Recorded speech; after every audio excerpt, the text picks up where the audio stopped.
हर एक की खूबियों को अपनी तवज्जो का मरकज़ बना लेंगे तो अपनी और दूसरों की जो ज़िंदगी है मेरे ख्याल से आसान बना सकते हैं।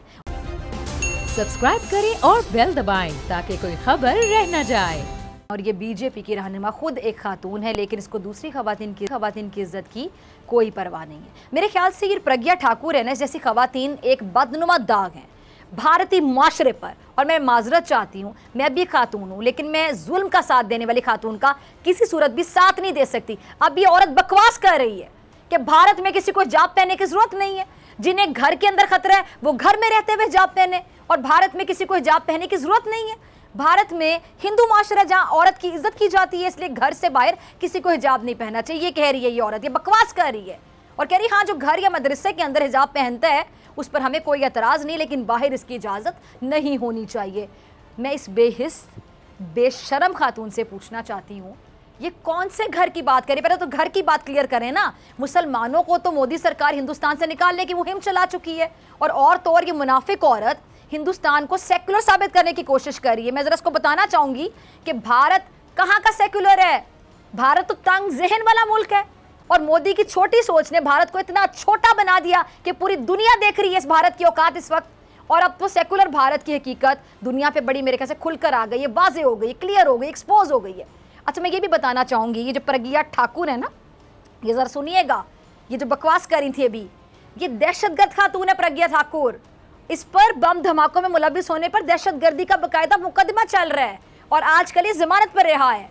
अब जिस पर खुद दहशतगर्दी के इल्जामात हों, मुकदमा चल रहे हो, जमानत पर रिहा हो, उसके मुंह से अमन की बातें अच्छी लगती हैं? बिल्कुल भी नहीं लगती।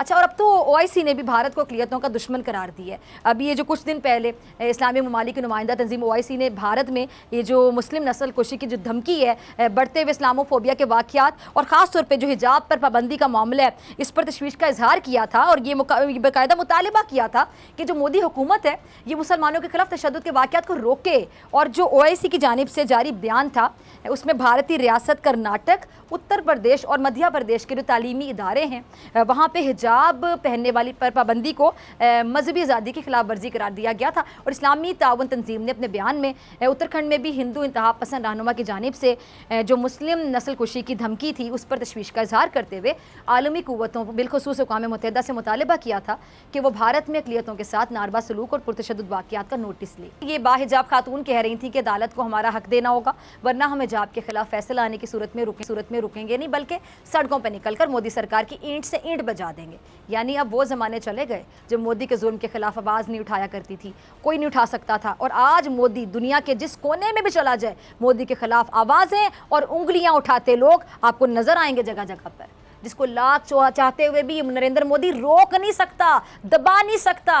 अच्छा, अभी ताज़ा खबर के मुताबिक ज़रा सुनिएगा, भारत में जो हिंदू इंतहा पसंद हैं उनकी हिजाब के खिलाफ मुहिम के तहत कर्नाटक के एक और कॉलेज में बाहिजाब तालिबात को दाखिल होने और क्लासेस लेने से बाकायदा मना कर दिया गया, रोक दिया गया। और भारतीय मीडिया के मुताबिक जो कॉलेज प्रिंसिपल हैं उन्होंने खुद कॉलेज के गेट पर खड़े होकर बाहिजाब तालिबात को रोका और उन्हें हिजाब उतार कर कॉलेज आने की हिदायत की। इससे पहले इसी कॉलेज के प्रिंसिपल को बाहिजाब तालिबात को कॉलेज में क्लासेस लेने की इजाज़त देने पर हिंदू इंतहा पसंदों की धमकियों का सामना करना पड़ा था। लेकिन बाहिजाब खवातीन खामोश बैठने वाली नहीं है, और ना ही वो नरेंद्र मोदी के जुल्म के आगे झुकने को तैयार है। एक वो बीजेपी की खातून रहनुमा जिनको अपनी इज्जत का ख्याल नहीं, और एक ही भारतीय खातून सहाफ़ी हैं जिनको इंसानियत का पास है, इसीलिए वो बाहिजाब खवातीन के हक़ में आवाज़ उठा रही हैं और बीजेपी रहनुमाओं की मुजरिमाना खामोशी पर सवाल खड़े कर रही हैं। जीने का हक़ सबको है, लेकिन भारत में मुसलमानों से जीने की आज़ादी छीनी जा रही है, उन्हें ज़बरदस्ती हिंदू बनाने की रिवायत को आम करने की कोशिश की जा रही है। अब भारतीय हुक्मरान जमात बीजेपी के रहनुमा एक हैं जी रघुविंदर सिंह, उन्होंने खुलेआम मुसलमानों को धमकी दी है कि अगर वो दोबारा मुंतखब हुआ तो वो मुसलमानों की टोपी उतार कर उन्हें माथे पर तिलक लगाने पर मजबूर कर देगा।